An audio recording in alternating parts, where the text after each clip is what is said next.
Hey everybody, welcome back to Sportsnet Central Montreal, and we join Stephen Brunt at our studios in Toronto. Well, Stephen, it seems the NHL may be trying to find ice in the desert. Is Las Vegas now the next city in line for an expansion franchise?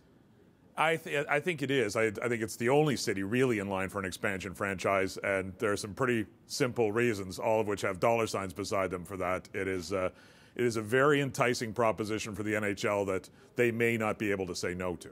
And so how would this work exactly? Would the NHL simply relocate a team to Vegas? No, I think you're looking at an expansion team because they want it. The owners want the money.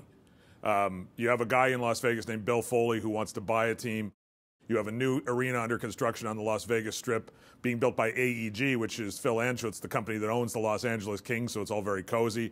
That's already under construction. And you have a franchise fee being kicked around between $400 and $450 million. So when the NHL owners hear that kind of a number, they don't want to transfer a team in there. They might transfer a team to Seattle someday. They might transfer a team to Quebec City. But if somebody's willing to pay them $450 million for a team that does not exist right away, they're going to listen as long as the money's there. You mean no other Major League sports team has attempted to jump into this market before? There's got to be some barriers to entry into Vegas.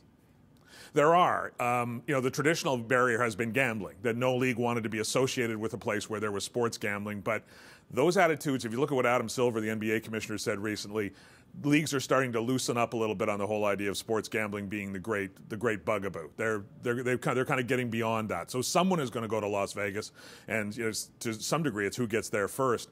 The other thing is it's a funny community. It's obviously a big tourist town. It's a huge gambling town, but it has a population of over 1 million people. But it's a place where every minute of the day somebody's working or somebody's sleeping. It's a 24-hour town, and you have to tap into the real city, the real employees. You can't run a professional sports team just based on visitors. So the question has always been, is there enough of a real community there where people will invest in seasons tickets and support a team year in, year out, game in, game out?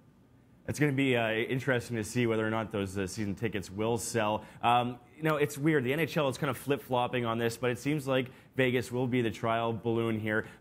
Just quickly, Quebec City, where does this leave them? I think it leaves Quebec City sitting with a lovely arena and with an owner and waiting for a team that has to move. And the candidate, we've talked about this a million times, the candidate is still that one in Arizona, which is going to have a window in its lease coming up very soon and is going to be able to move. And unless they get an arena built in Seattle that'll host an NHL team, I think that team will wind up in Quebec City. All right. Thanks, Stephen, for your insight on this. We'll see you next week. Thanks, Wilder.